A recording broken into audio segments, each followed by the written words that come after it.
Hi hello friends, welcome to back our channel. నేను ఈరోజు వీడియోలో యూజ్ అయ్యే కొన్ని టిప్స్ షేర్ చేస్తున్నాను. ఈ వీడియోని స్కిప్ చేయకుండా లాస్ట్ వరకు చూడండి. ఆ టిప్స్ ఏమోని చూద్దాము.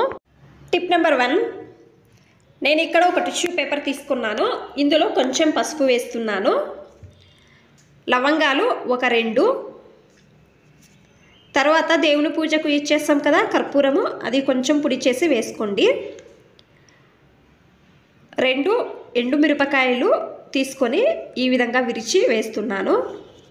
మనము రెగ్యులర్గా రైస్ బాక్స్లో పెడతాం కదా, పురుగులు పడతాయి కదా, ఏం చేయాలి, మనకు క్లీన్ చేయడానికి రాదు అనేవాళ్ళు ఈ టిప్ అనేది ట్రై చేయండి.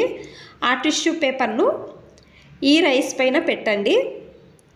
ఒక 1 అవర్ పెట్టండి చాలు. ఆ రైస్లో ఉండే పురుగులంతా కూడా ఆ స్మెల్కి బయటకు వస్తాయి. మీరు క్లీన్ చేసుకునే అవసరం కూడా ఉండదు. ట్రై చేయండి. ఈ టిప్ కూడా బాగా హెల్ప్ అవుతుంది ఒకసారి. టిప్ నెంబర్ 2, నేను ఇక్కడ పాతది ఒకటి బ్రష్ తీసుకున్నాను. కొంచెం రెగ్యులర్గా యూజ్ చేసే పేస్ట్ వేస్తున్నాను. మీ ఇంట్లో ఏ పేస్ట్ యూజ్ చేస్తారో ఆ పేస్ట్ వేసుకోండి. కొంచెం హార్పిక్ వేసుకొని బాగా మిక్స్ చేయండి. బాత్రూంలో ఈ టైల్స్ దగ్గర మనము బాత్రూమ్ హార్పిక్ వేసి రోజు క్లీన్ చేస్తాం కదా, అయినా మరకలు కూడా అలాగే ఉంటాయి.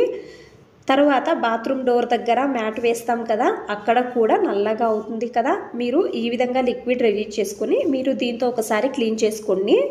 చూడండి, ఎక్కువగా నీట్గా క్లీన్ అవుతుందండి.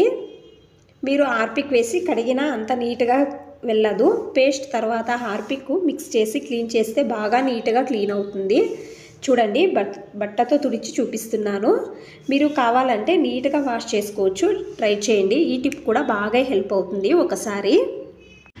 టిప్ నెంబర్ 3, స్విచ్ బోర్డ్లో ఈ విధంగా హోల్స్ ఉంటాయి కదా. పిల్లలు చాలా చిన్న పిల్లలు ఉంటే దివాన్ దగ్గర స్విచ్ బోర్డు ఉంటే మనకు భయం వేస్తుంది కదా. పిల్లలు ఎక్కడ ఆ హోల్స్ లోపల చేతులు పెడతారో అని భయం కూడా ఉంటుంది.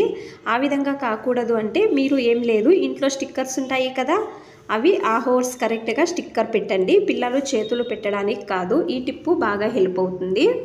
టిప్ నెంబర్ 4, ప్లాస్టిక్ది ఏ వస్తువైనా కానీ బకెట్ మగ్గు కొంచెం పగిలిపోయి ఉంటుంది కదా, మీరు దీనిపైన ఒక టేబుల్ స్పూన్ అంతా పొడి ఉప్పు వేయండి. చూడండి, నేను పొడి ఉప్పు వేస్తున్నానండి. అలాగే బేకింగ్ సోడా అండి, ఒక టేబుల్ స్పూన్ అంతా వేసుకోండి.